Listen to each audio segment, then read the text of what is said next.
सूरज की पहली किरण जब महल के सुनहरे गुंबद को छूती थी, तभी अवध के महाराज देवेंद्र सिंह का दरबार सज जाता था। आज का दिन कोई साधारण दिन नहीं था। आज पूरे राज्य में घोषणा हो चुकी थी महान घुड़दौड़ प्रतियोगिता की। जीतने वाले को न केवल 10,000 स्वर्ण मुद्राएं मिलनी थी, बल्कि राजकुमारी मृगनयनी के हाथों विजय पुष्पहार भी। राजकुमार आदित्यवर्धन, जिसे सब प्यार से आदि बुलाते थे, अपने अस्तबल में खड़ा था।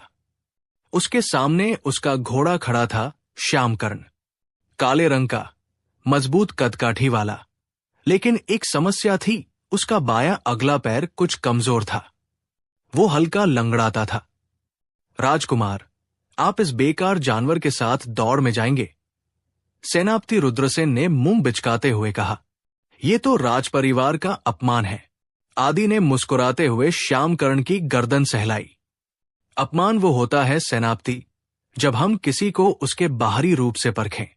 जो दिखता है वही सच नहीं होता, जो दिखता है वो बिकता है। राजकुमार साहब, दरबारियों में से एक ने ठहाका लगाया, आपका ये घोड़ा तो दौड़ शुरू होने से पहले ही हार जाएगा। सुना है पड़ोसी राज्य के राजकुमार हर्षवर्धन के पास तूफान जैसे घोड़े हैं। आदि चुप रहा। उसे पता था कि कुछ बातों का जवाब शब्दों में नहीं, कर्मों में दिया जाता है। राजमहल के उद्यान में राजकुमारी मृगनयनी फूलों को निहार रही थी। उसकी सुंदरता की चर्चा 7 राज्यों में थी। काली लटें, हिरन जैसी बड़ी आंखें और होठों पर हमेशा खिली मुस्कान।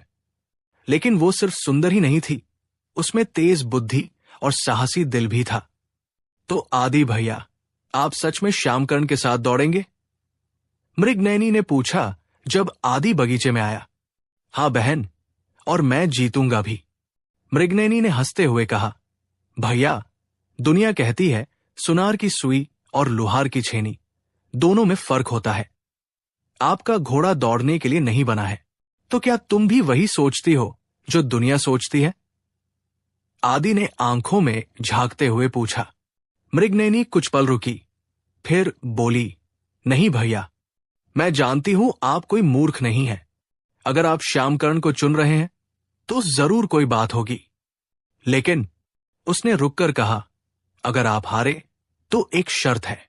क्या शर्त? आप मुझे भी घुड़सवारी सिखाएंगे। महल की चारदीवारी के बाहर की दुनिया देखनी है मुझे। आदि मुस्कुराया।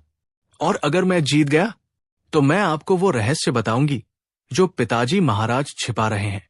वो रहस्य जिसके कारण ये दौड़ सिर्फ दौड़ नहीं है। आदि के कान खड़े हो गए। क्या मतलब? शर्त मंजूर है या नहीं? मृगनयनी ने टालते हुए पूछा। मंजूर है। घुड़दौड़ से एक रात पहले अस्तबल में आदि श्यामकर्ण के पास बैठा था। घोड़े की आंखों में एक अजीब शांति थी। तुम जानते हो न श्यामकर्ण, सब तुम्हें कमजोर समझते हैं, आदि ने धीरे से कहा। लेकिन मैंने तुम्हारे अंदर कुछ और देखा है। मैंने देखा है कि जब दूसरे घोड़े थककर गिर रहे होते हैं, तुम अभी भी चल सकते हो। मैंने देखा है कि तुम अपनी ताकत को संभाल कर रखते हो, बर्बाद नहीं करते। धीरे चलने वाला आगे निकल जाता है और तेज दौड़ने वाला थक कर बैठ जाता है।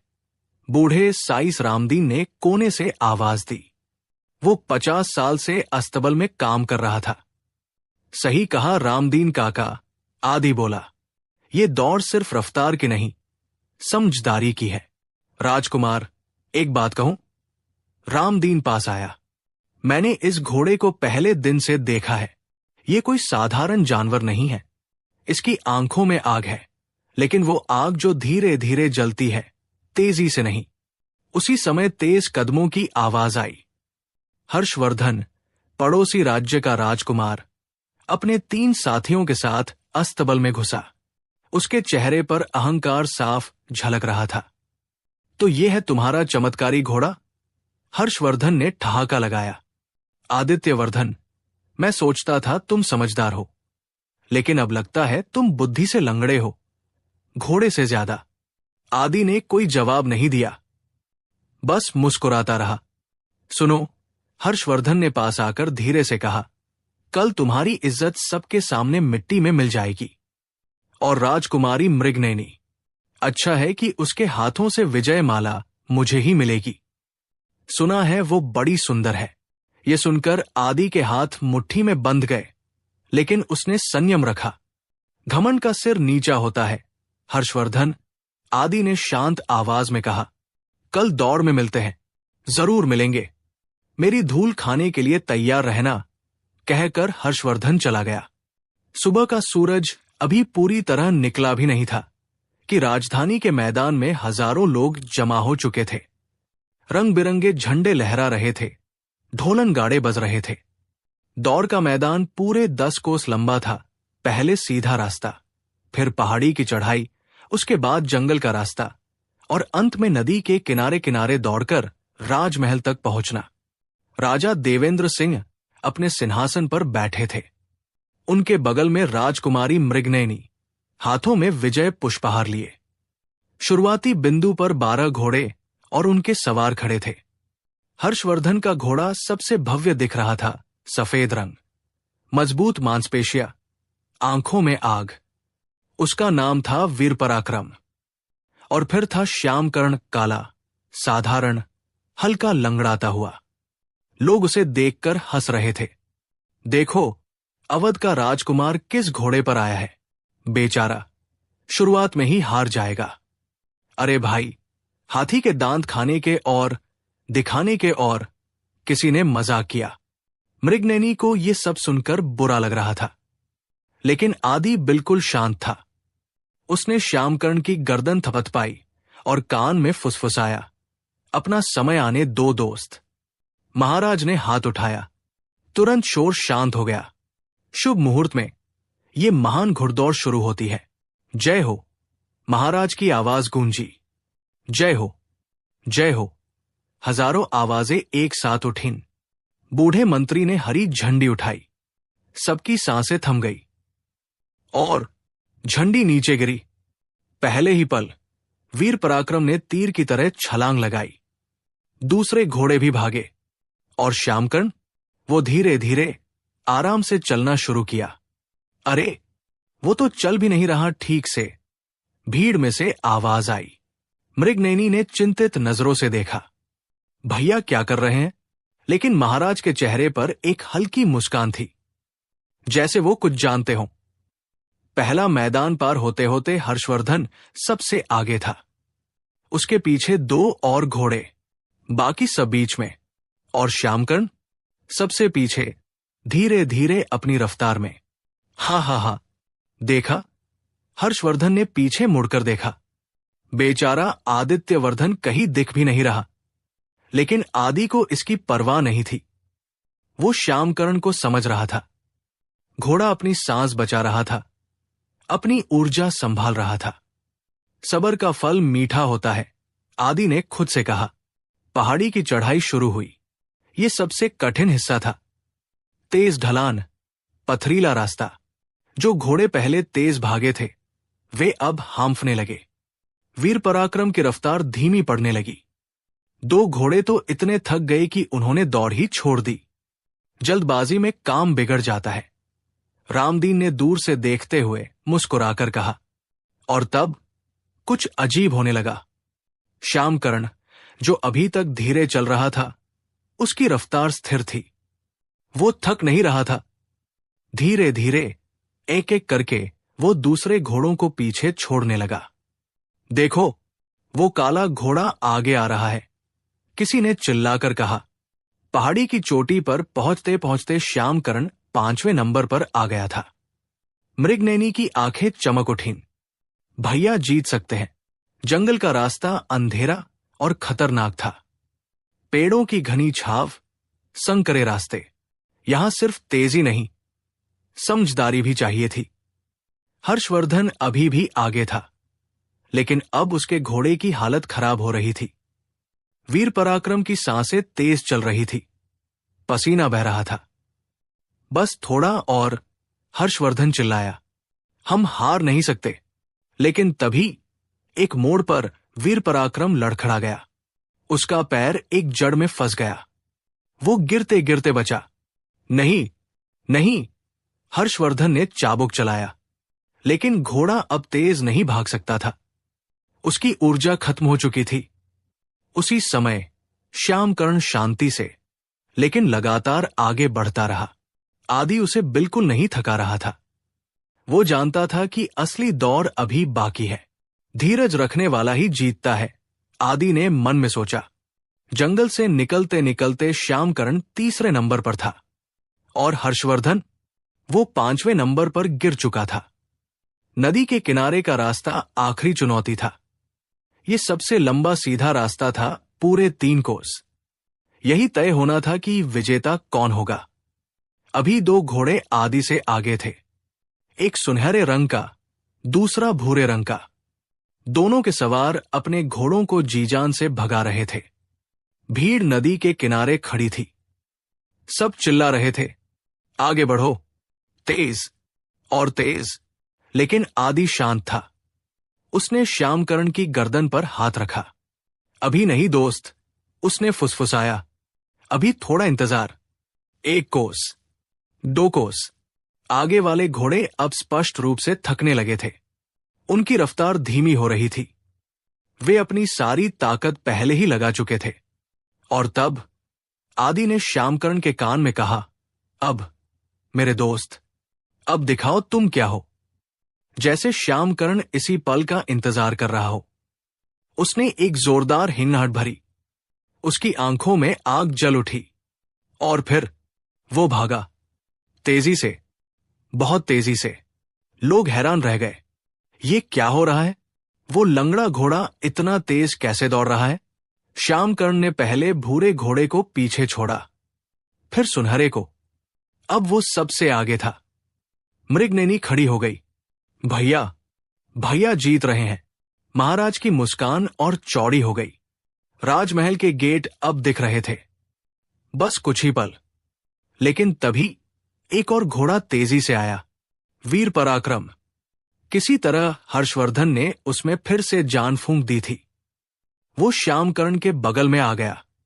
तुम नहीं जीत सकते आदित्यवर्धन, हर्षवर्धन चिल्लाया। देखते हैं, आदि मुस्कुराया। दोनों घोड़े अब साथ साथ थे। गेट पास आ रहा था। 50 कदम, 40 कदम, 30। हर्षवर्धन ने चाबुक चलाया। वीर पराक्रम लड़खड़ाया लेकिन तेज भागा। लेकिन श्यामकर्ण में अभी भी ताकत बची थी, क्योंकि उसने अपनी ऊर्जा बचाई थी। उसने अपना समय जाना था। आखिरी 10 कदम में श्यामकर्ण ने एक शक्तिशाली छलांग लगाई और वो जीत गया। राजमहल के प्रांगण में तालियों की गड़गड़ाहट गूंज उठी। लोग पागलों की तरह खुशी से चिल्ला रहे थे, अवध की जय, राजकुमार आदित्यवर्धन की जय। आदि घोड़े से उतरा और श्यामकर्ण को गले लगा लिया। तुमने कर दिखाया दोस्त, तुमने सबको दिखा दिया। घोड़े ने प्यार से उसका चेहरा चाटा। हर्षवर्धन दूसरे नंबर पर आया था। उसका चेहरा क्रोध और शर्म से लाल था। वो बिना कुछ बोले वहां से चला गया। राजकुमारी मृगनयनी विजय पुष्पहार लेकर आई। उसकी आंखों में गर्व था। बधाई हो भैया, उसने हार पहनाते हुए कहा।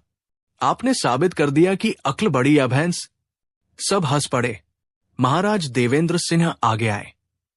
बेटा, तुमने न केवल दौड़ जीती, बल्कि एक बड़ा सबक भी सिखाया। सबको दिखा दिया कि असली ताकत बाहरी रूप में नहीं, अंदर की समझदारी में होती है। पिताजी, मैंने तो बस श्यामकर्ण पर विश्वास किया, आदि ने कहा। उस रात जब महल में जश्न मनाया जा रहा था, मृगनयनी आदि के पास आई। भैया, आप जीत गए। अब मुझे वो रहस्य बताना होगा। हाँ, बताओ, क्या रहस्य है? मृगनयनी ने इधर उधर देखा, फिर धीरे से बोली, भैया, ये दौड़ सिर्फ दौड़ नहीं थी। पिताजी इसके जरिए कुछ और परख रहे थे। क्या? उन्हें अगला सेनापति चुनना था। वे देखना चाहते थे कि कौन राजकुमार सिर्फ दिखावे पर नहीं, बल्कि समझदारी पर भरोसा करता है। हर्षवर्धन उन्हें पसंद नहीं आया। उनका घमंड, उनकी जल्दबाजी, ये सब गलत था। आदि हैरान रह गया। और एक बात, मृगनयनी रुकी, फिर बोली, श्यामकर्ण कोई साधारण घोड़ा नहीं है। मतलब वो पहाड़ों से आया है। उन पहाड़ों से जहां ऑक्सीजन कम होती है, वहां के घोड़े अपनी सांस बचाना सीख जाते हैं। वे धीरे चलते हैं लेकिन लंबे समय तक। उनका लंगड़ापन वो एक पुरानी चोट का निशान है, लेकिन वो उन्हें कमजोर नहीं बनाता, बल्कि उन्हें और सतर्क बना देता है। आदि के मुंह से निकला, तो पिताजी ये सब जानते थे? हाँ, उन्होंने ही आपको श्यामकर्ण दिया था। वे देखना चाहते थे कि आप उस पर भरोसा करेंगे या नहीं, और आपने किया। तभी महाराज वहां आए। सुना तुमने रहस्य? उन्होंने मुस्कुराते हुए पूछा। हाँ पिताजी, लेकिन आपने मुझे पहले क्यों नहीं बताया? क्योंकि बेटा, असली परीक्षा तब होती है जब तुम नहीं जानते कि तुम्हारी परीक्षा ली जा रही है। तुमने श्यामकर्ण को इसलिए नहीं चुना कि वो खास है। तुमने उसे इसलिए चुना कि तुमने उसकी असली ताकत देखी। तुमने बाहरी कमजोरी के पीछे छिपी अंदरूनी मजबूती को पहचाना। और यही असली राजा की निशानी है। मृगनयनी ने जोड़ा। महाराज ने आदि के कंधे पर हाथ रखा। बेटा, कल दरबार में घोषणा होगी कि तुम हमारे नए सेनापति बनोगे। आदि के पैरों तले जमीन खिसक गई। लेकिन पिताजी, मैं तो अभी इतना अनुभवी नहीं। अनुभव तो आएगा बेटा, लेकिन समझदारी, धैर्य और सही फैसले लेने की काबिलियत, ये सब तुम में है, और यही सबसे जरूरी है। लेकिन कहानी यही खत्म नहीं हुई। उस रात हर्षवर्धन अपने कमरे में क्रोध से पागल हो रहा था। मैं इस अपमान को बर्दाश्त नहीं करूंगा, उसने अपने मंत्री से कहा। उस लंगड़े घोड़े ने मेरी इज्जत मिट्टी में मिला दी। राजकुमार, शांत हो जाइए, मंत्री ने कहा। हम कुछ और सोच सकते हैं। क्या सोचे? अब तो आदित्यवर्धन सेनापति बन जाएगा। मंत्री ने कान में कुछ फुसफुसाया। हर्षवर्धन के चेहरे पर एक कुटिल मुस्कान आई। बिल्कुल सही। अगर वो घोड़ा ना हो तो आदित्यवर्धन कुछ नहीं है। हम उसे चुरा लेंगे। उसी रात, आधी रात के बाद, हर्षवर्धन के आदमी अस्तबल में घुसे, लेकिन वहां रामदीन जाग रहा था। कौन है? उसने चिल्लाकर पूछा। चुप रह बूढ़े। एक आदमी ने तलवार निकाली, लेकिन तभी श्यामकर्ण ने जोर से हिनहिनाया। इतनी जोर से कि पूरा महल जग गया। चोर, चोर, रामदीन चिल्लाया। आदि और सैनिक दौड़े आए। हर्षवर्धन के आदमी भागने लगे। उन्हें पकड़ो, आदि ने आदेश दिया। सब पकड़े गए और उनसे पूछताछ करने पर सच्चाई सामने आ गई। अगली सुबह दरबार में हर्षवर्धन को बुलाया गया। महाराज बहुत गुस्से में थे। ये क्या है हर्षवर्धन? तुमने चोरी की कोशिश की, और वो भी राजमहल में? हर्षवर्धन का सिर झुका हुआ था। पहली बार उसके चेहरे पर शर्म दिख रही थी। मुझे माफ कर दीजिए महाराज, उसने कहा। मैं अपने घमंड में अंधा हो गया था। मुझे लगा कि मैं सबसे अच्छा हूं। लेकिन कल की दौड़ ने मुझे मेरी औकात दिखा दी, और इसलिए तुमने चोरी करने की सोची? महाराज ने कड़ी आवाज में पूछा। नहीं महाराज, मेरा मतलब, मैं बस। हर्षवर्धन के पास शब्द नहीं थे। आदि आगे बढ़ा। पिताजी, मैं हर्षवर्धन को माफ करना चाहता हूं। क्या? सब हैरान रह गए। हां पिताजी, देखिए, हर्षवर्धन ने गलती की है, ये सच है, लेकिन कम से कम अब उसे अपनी गलती का एहसास तो हुआ। और गलती से बड़ा इंसान वो होता है जो अपनी गलती मान ले। मृगनयनी मुस्कुरा दी। उसे अपने भाई पर गर्व हो रहा था। महाराज ने सोचा, फिर बोले, ठीक है, लेकिन हर्षवर्धन, तुम्हें एक शर्त माननी होगी। कोई भी शर्त महाराज। तुम अगले 3 महीने अवध में रहोगे, राजकुमार आदित्यवर्धन के साथ। तुम उनसे सीखोगे कि असली राजकुमार कैसा होता है, समझदारी, धैर्य और विनम्रता कैसी होती है। हर्षवर्धन ने आदि की तरफ देखा। आदि मुस्कुरा रहा था। मुझे स्वीकार है महाराज, हर्षवर्धन ने कहा। 3 महीने बाद अस्तबल में आदि, हर्षवर्धन और मृगनयनी खड़े थे, श्यामकर्ण के पास। तुम जानते हो, हर्षवर्धन ने कहा, मैं पहले इस घोड़े को बेकार समझता था, लेकिन अब मैं समझता हूं कि ये सबसे खास है। इसने मुझे सबसे बड़ा सबक सिखाया। कौन सा सबक? मृगनयनी ने पूछा। कि दिखावा करने से कुछ नहीं होता, असली काम करने से होता है। तेज भागने से कुछ नहीं होता, समझदारी से भागने से होता है। आदि ने हर्षवर्धन के कंधे पर हाथ रखा। तुम बदल गए हो दोस्त, अच्छे इंसान बन गए हो। ये सब तुम्हारी वजह से है आदि, और श्यामकर्ण की वजह से। तभी रामदीन वहां आया। राजकुमार, एक खबर है। क्या खबर काका? पड़ोसी राज्य में डाकुओं ने हमला किया है। महाराज आपको बुला रहे हैं। आदि, अब नया सेनापति तुरंत तैयार हो गया। उसने अपनी तलवार उठाई। चलो श्यामकर्ण, फिर से हमें साबित करना है कि हम क्या है। मृगनयनी ने कहा, भैया मैं भी चलूंगी। क्या? लेकिन बहन, आपने मुझसे वादा किया था, याद है, कि मुझे भी घुड़सवारी सिखाएंगे। तो अब सिखाइए, मैं भी लड़ना सीखना चाहती हूं। महल की दीवारों में बंद नहीं रहना चाहती। आदि ने महाराज की तरफ देखा। महाराज मुस्कुरा रहे थे। जाओ बेटा, अपनी बहन को सिखाओ। नई दुनिया में बेटियां भी बेटों जितनी ही ताकतवर हो सकती है। और मैं भी चलूंगा, हर्षवर्धन ने कहा। अब हम दोस्त हैं, और दोस्त मुश्किल में साथ देते हैं। तीनों अपने घोड़ों पर बैठे। श्यामकर्ण, वीर पराक्रम, और मृगनयनी का नया घोड़ा चांदनी। जैसे ही वे निकलने लगे, रामदीन ने आवाज दी, याद रखना राजकुमार, जल्दी में काम मत करना। धीरज रखना, क्योंकि जीत उसकी होती है जो अंत तक टिका रहे। शुरुआत में सबसे तेज भागे, उसकी नहीं। आदि ने हाथ हिलाया। याद रहेगी काका, हमेशा याद रहेगी। उस रात जब तीनों मुसीबत से लड़कर वापस आए, पूरे राज्य में उनका स्वागत हुआ। उन्होंने डाकुओं को हरा दिया था। लेकिन जीत इसलिए नहीं मिली क्योंकि वे तेज थे। जीत इसलिए मिली क्योंकि वे समझदार थे। दरबार में महाराज ने घोषणा की, आज से राजकुमारी मृगनयनी को भी सेना में शामिल किया जाता है। वो महिला योद्धाओं की पहली टुकड़ी बनाएंगी। तालियां गूंज उठीं। मृगनयनी की आंखों में खुशी के आंसू थे। उसका सपना सच हो रहा था। उस रात आदि अकेला अस्तबल में बैठा था, श्यामकर्ण के पास। तुम जानते हो दोस्त, उसने कहा, सबने तुम्हें कमजोर समझा, लंगड़ा समझा, बेकार समझा, लेकिन तुमने साबित कर दिया कि बाहर से जो दिखता है वही सच नहीं होता। असली ताकत अंदर होती है। असली जीत धैर्य से मिलती है। और सबसे बड़ी बात, हर कमजोरी एक खासियत बन सकती है अगर हम उसे सही तरीके से इस्तेमाल करें। श्यामकर्ण ने प्यार से उसका चेहरा चाटा। तभी मृगनयनी वहां आई। भैया, सो नहीं रहे? नहीं बहन, बस सोच रहा था। क्या? कि जिंदगी भी एक दौड़ है, लंबी दौड़, और इस दौड़ में वो जीतता है जो शुरुआत में सबसे तेज भागे, वो नहीं, बल्कि वो जीतता है जो अंत तक टिका रहे, जो अपनी ताकत बचाए, जो समझदारी से चले, जो धैर्य रखे। मृगनयनी मुस्कुराई। और जो अपनी कमजोरियों को अपनी ताकत बना ले। बिल्कुल सही। दोनों चुपचाप खड़े रहे। चांदनी रात थी।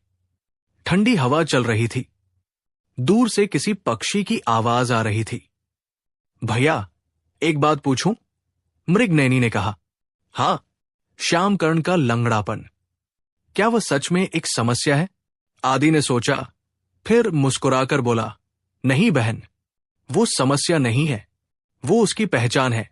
वो उसे याद दिलाता है कि उसे सावधान रहना है, सोच समझकर चलना है, और इसी वजह से वो खास है। हमारी कमजोरियां ही हमें मजबूत बनाती हैं, अगर हम उन्हें स्वीकार कर लें। सालों बाद जब यह कहानी पूरे देश में फैली, तो लोगों ने इससे बहुत कुछ सीखा। माता पिता ने अपने बच्चों को सिखाया कि किसी को भी उसके बाहरी रूप से मत परखो, असली मूल्य अंदर होता है। राजाओं ने सीखा कि सबसे तेज घोड़ा, सबसे मजबूत सैनिक या सबसे शानदार दिखने वाला आदमी हमेशा सबसे अच्छा नहीं होता। असली ताकत समझदारी में है। युवाओं ने सीखा कि जिंदगी की दौड़ में जल्दबाजी मत करो।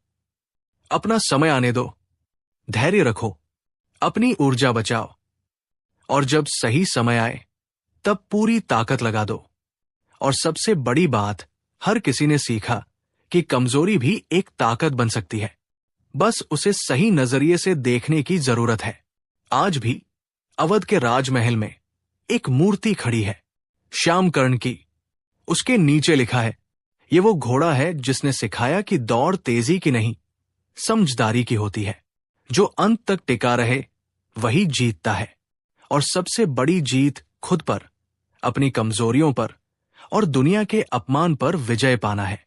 और जब भी कोई उस मूर्ति के पास से गुजरता है, वो रुककर कहता है, धीरज का फल मीठा होता है, तेज भागने वाला नहीं, समझदारी से चलने वाला जीतता है। ये कहानी आज भी सुनाई जाती है, बच्चों को, बड़ों को, राजाओं को और गरीबों को, क्योंकि इसमें जिंदगी का सबसे बड़ा सबक छिपा है कि हम जो हैं वही हमारी ताकत है। हमारी कमजोरियां हमें कमजोर नहीं, खास बनाती है। बस जरूरत है उन्हें स्वीकार करने की, और फिर उन्हीं कमजोरियों को अपनी सबसे बड़ी ताकत बनाने की। श्यामकर्ण ने यही किया था, और यही सबक हम सबको सीखना चाहिए।